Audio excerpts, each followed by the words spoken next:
now with the Heritage Foundation. Good morning to you.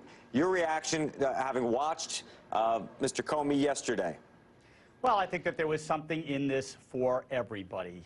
So if you are a Republican or if you're the president, you're very happy with the fact that Jim Comey made it clear that he had told you you were not under investigation. Comey also said that he viewed the Flynn investigation and the Russian investigation as separate, and that nobody, not the president, not anybody in the intelligence community, tried pressuring him to end the Russian investigation. He also dinged up Loretta Lynch pretty badly in terms of saying that he was confused about her wanting to use language that the Clinton campaign was using to describe what was going on with respect to the email server. And also, I suppose you're happy at the fact that Jim Comey outed himself as the source of a leak of his memos to the New York Times. On the other hand, Jim Comey also said, look, for the first time in my career, I started taking notes because I had doubts about this guy, and I thought that he might lie about our conversations in the future. He talked a lot about this Valentine's Day meeting in the Oval Office. He said, I was left alone, and Jared Kushner and Jeff Sessions looked uncomfortable about leaving me alone, and I walked in, and I thought I was going through a job interview, and I was asked about loyalty, and the president said, look, I really hope you can see it in your heart to let Flynn go. He's a really good guy. That he thought that this was pressure, and that later on, of course, he was fired. I will add one other thing that was good for the president, which is that after that meeting, Comey said, look, the president didn't contact me and talk about Flynn again. And in fact, in a later call, he said, look, I want you to go out there and tell the public that I am not under investigation. But of course, if any of my satellite associates, that's the president's words, according to Comey, satellite associates did something wrong, I want you to find that. So there was something in there for everybody in order to score their political points. John, this Loretta Lynch thing, does it make it better or worse for Trump? So some people who would say it makes it better because it deflects some of the attention, suggests that maybe this type of pressure, this is what goes on in the swamp all the time.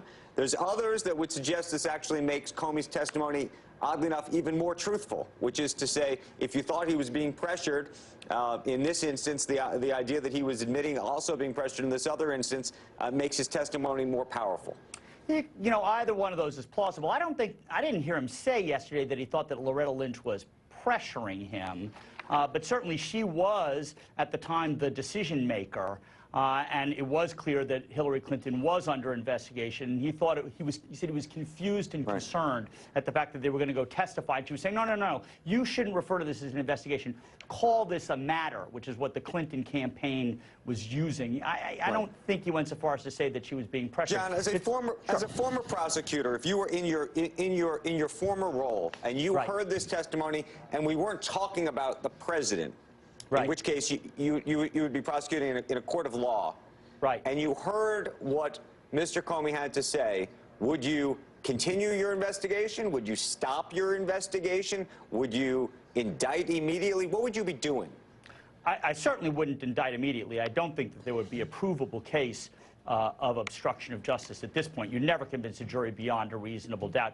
If you were looking at these facts and all the inferences totally against the president, I guess you would say this. This is your boss.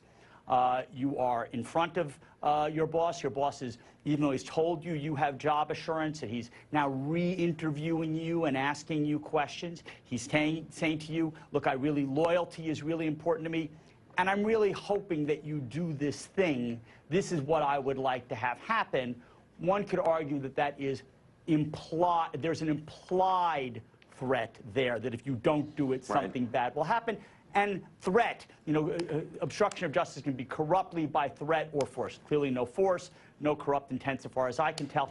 But there are a lot of inferences there, and you have to draw them all against the president. They're not there yet, not even close. Okay, John, we will, of course, I imagine, come back and talk more about this with you.